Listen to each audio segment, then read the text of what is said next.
#StopAsianHate. This is the hashtag that went viral around the world after countless media reports of racial abuse against East and Southeast Asians, including incidents in the UK. Now that coronavirus cases worldwide have declined and pandemic fears have waned, is Asian hate still an issue, especially here in the UK? And looking back, was it a problem before the pandemic that simply went unaddressed?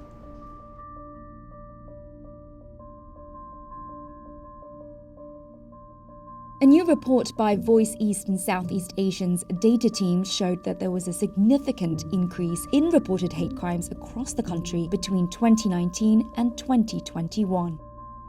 I was essentially just in my bedroom in tears because I didn't think anything could change. This is an age-old problem, and I didn't think anything was going to change for the next generation until Voice ESEA approached me.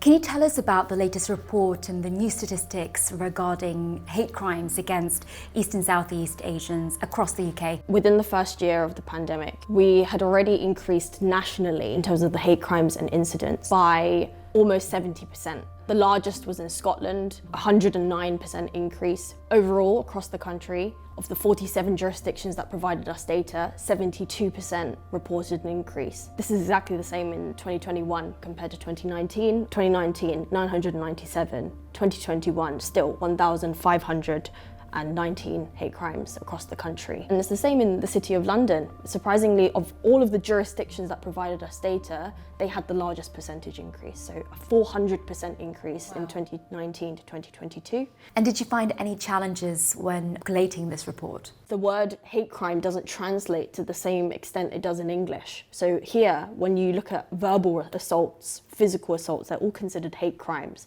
Within some languages, a hate crime is when you're physically brutally beaten up, and that's it.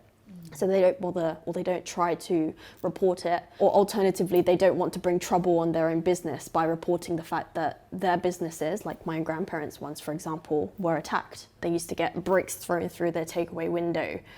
People used to fight them if they didn't want to pay the bill, because as immigrants they were considered less than and not British.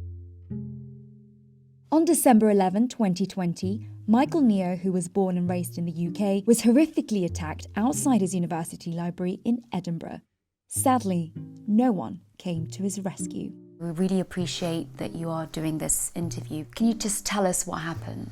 One night, so I was studying in the library, I had a bunch of assignments due. I was in my fourth and final year at university. I'd gone outside to sort of eat my dinner. There's nowhere for you to actually eat past 6 p.m. Just doing my thing, got my headphones in, and a group of sort of 6 teenagers to come up. One of them asked to try my food, and I was like, "It's my food, dude, just leave me alone." As I turned my back to sort of walk away, I got hit by one of them. I remember my AirPod falling out and another one just going to pocket it, and then it really kicked off. I was punched, kicked, hit with a vodka bottle. People around me could see it. I could see them, just the fear in their eyes as well. I remember getting slammed up against the sort of railing, the sort of cold metal in my back. They shouted, "I'm going to kill you."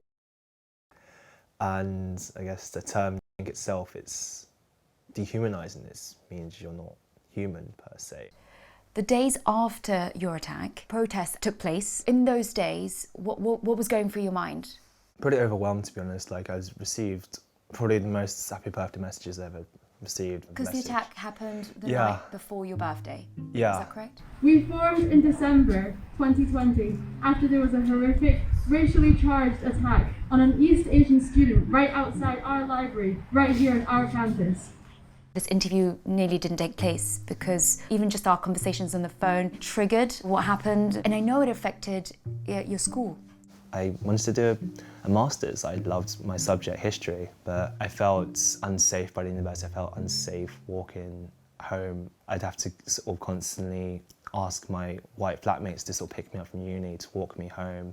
I hated this feeling of vulnerability or just jumping at shadows, you know, just scared it's going to happen again. It was psychological impacts. I was diagnosed with PTSD, anxiety and depression following that. Sometimes you'll just go for like a couple of weeks, 3 months, everything's going plain sailing, and then just someone just says something to you on the tube. It just comes crashing down again. You get revisited all these things, and the reason why I guess this thing was so triggering was the sort of court case itself. During that time, especially with the courts being adjourned so many times, I'd gone up there. I'd been up there 7 times, it'd only been adjourned, I believe, 4 or 5 times, it included sort of, for example, the pre-trial hearings. I remember once they said that the courtroom was too small. I've seen these things as the size of like lecture theatres, and it was only supposed to be a trial of 4 or 5 people plus witnesses. So I didn't understand it at the time, but at the same time, I didn't make decisions, and I just wanted to sort of leave things to the courts. It's 2.5 years I'm not going to get back. It's taken me some time to sort of get over it, I guess, to sort of not feel as ashamed by it or feel like that's what people see me as. Jason Kwan, a non-binary singer and model based in London, is another victim of Asian hate in the UK. He posted his traumatic ordeal on social media to share his story. I was taking the tube on the Northern Line. This man saw me as I walked into the carriage and then came up to me, sat across me, and started making really kind of racist stereotype Chinese kung fu martial arts noises. I was pretty frozen because I was quite scared. He threw a punch at me, and just in time I ducked and ran out of the door, and then it closed right behind me. And then I just stood on the platform and cried for 5 minutes. Jason, did you report this incident to the authorities? So I didn't report this incident. I wish I did, but I was too traumatized to want to do more emotional labor to report it and follow it down and speak about it for months, basically. Have you experienced Asian hate growing up here in the UK? I moved to the UK when I was 14. I came for school. In my first week of arriving here, I remember one morning I was crossing the road to go to school and a car drove past. They threw an empty bottle at me and they called me a and they were just laughing at me. That was kind of my first experience of having my Asianness pointed out as something that could be targeted to attack. Cultural appropriation for you is also connected to some of the abuse, would you say? Do you want to explain a little bit more about that? In the example of me being on the tube, that person was attaching this kung fu Chinese cultural identity onto me. And so it was a stereotype they were placing onto me. When you see, for example, people who aren't Asian wearing specifically Asian garments and things like that for not the context of what it should be used for, it's quite dangerous because then Asian culture becomes fetishized. It becomes something you can make fun of. It becomes something negative. COVID exposed a lot of the East Asian and Southeast Asian hate. And it definitely led to more because of the way the press was reporting. They always used East Asian faces on COVID articles. And there was a lot of work done to make sure that they stopped doing that because it reinforced these negative stereotypes. I think it exposed a wider problem. East and Southeast Asian communities are not being supported and their voices aren't being heard.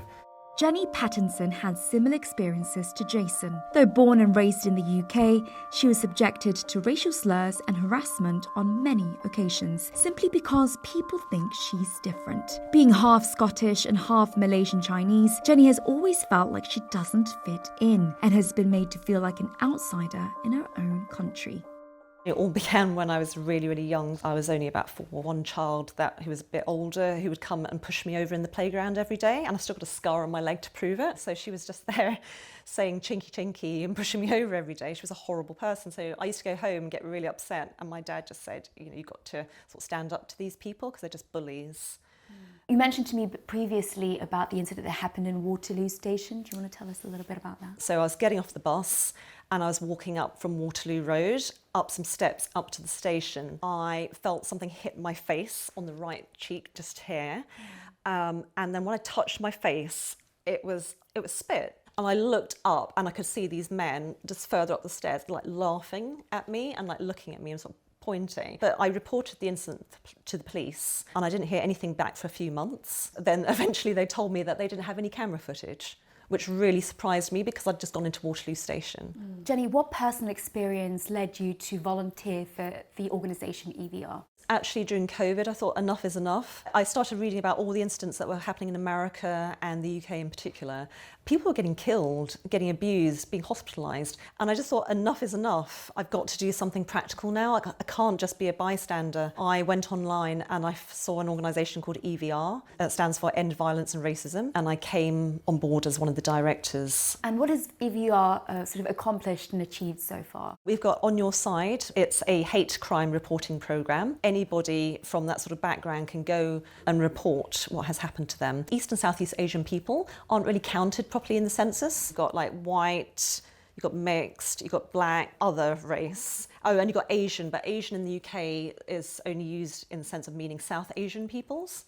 So if you're from a different background, like you're from, I don't know, Malaysia, Philippines, Hong Kong, wherever, you're not really you have to write down other. So we don't have statistics just because we're not categorised as a group of people. And we also have just launched something called Sesame, a mental health programme for young people. What we're trying to do is to actually give people a voice and say, hey, you know, these things are happening to us, so that we can go back to the police with that data and say, these things are happening, and hopefully get these things, I don't know, out in the open and debated and talked about more.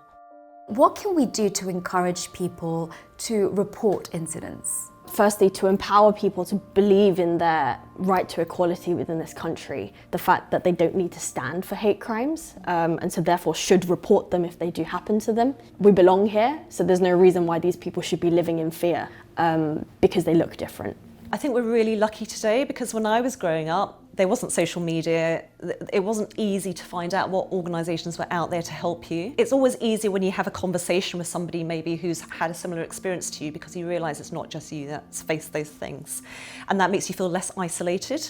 What sort of world do I want my kids to be growing up in? A big part of growing up was lots of internalised racism, believing what people had said about me, about the colour of my skin, the shape of my eyes, etc. When you let those all ideas fester in you, that's not a healthy way to live. You know, older Asian generations have a habit of not speaking up or looking the other way or brushing things under the carpet, and I think we have a responsibility to change that attitude and really speak up about East and Southeast Asian experiences, telling the stories that, you know, our parents or grandparents couldn't tell or weren't able to. Although the East and Southeast Asian community in the UK might seem quite quiet, we are speaking up and we're here and we exist, and so if you ever feel like you're alone or no one really understands how you feel, we are here to support each other. The true picture of Asian hate crimes is still blurry, as so many incidents go unreported. If there's one message that our participants want to pass along, it's to speak up, not only for yourself, but for the next person.